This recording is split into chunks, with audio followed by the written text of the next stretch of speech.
জমিয়তে উলামা ইসলাম বাংলাদেশ একটি ঐতিহাসিক সিদ্ধান্ত নিয়েছে যে এই দেশের স্বাধীনতা সার্বভৌমত্ব রক্ষা, দেশের হেফাজত, দেশের মানুষের জানমালের হেফাজতের জন্য জমিয়ত নিরাপদ মনে করেছে বাংলাদেশ জাতীয়তাবাদী দল বিএনপিকে। এই হিসাবে জমিয়তে উলামা ইসলাম বাংলাদেশ জাতীয়তাবাদী দল বিএনপির সাথে জোটবদ্ধ হয়ে আগামী নির্বাচনে অংশগ্রহণ করেছে। সংগ্রামী উপস্থিতি, আপনারা অনেকেই মনক্ষুণ্ণ হচ্ছেন যে এই আসনে ধানের শীষের প্রার্থী বা ধানের শীষের কমপক্ষে প্রতীকটা থাকা প্রয়োজন ছিল।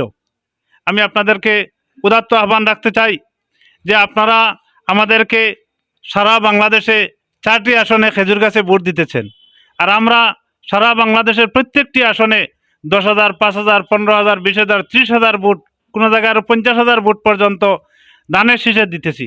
এই হিসাবে আমি আপনাদের কাছে উদাত্ত আহ্বান রাখতে চাই যে এখানে ধানের শীষের পক্ষ নিলে খেজুর গাছে অবশ্যই আপনাদেরকে ভোট দিতে হবে। এই হিসাবে আমাদের একটি স্লোগানই থাকবে, ধানের শীষের পক্ষ নিন, খেজুর গাছে ভোট দিন।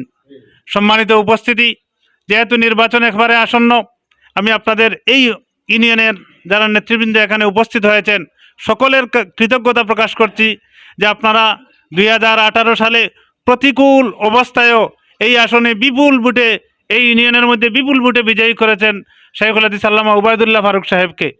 এইবারও আমাদের আশা যে আপনারা এখন যেভাবে আমরা জমিয়ত বিএনপির আজকে এই বৈঠকের পর থেকে প্রত্যেকটি সেন্টারে এবং প্রত্যেকটি গ্রামে মা বোন এবং সকল শ্রেণী পেশার মানুষের কাছে গিয়ে আমাদের দাওয়াত পৌঁছিয়ে দিবেন, এবং তার সাথে সাথে যদি এই আসনে শাইখুল হাদিস আল্লামা উবাইদুল্লাহ ফারুক সাহেবকে আমরা বিজয়ী করতে পারি, তাহলে ফারুক সাহেব বিজয়ী নয়, বরং বিএনপির বর্তমান চেয়ারম্যান জনাব তারেক রহমান সাহেব বিজয়ী হবেন ইনশাআল্লাহ।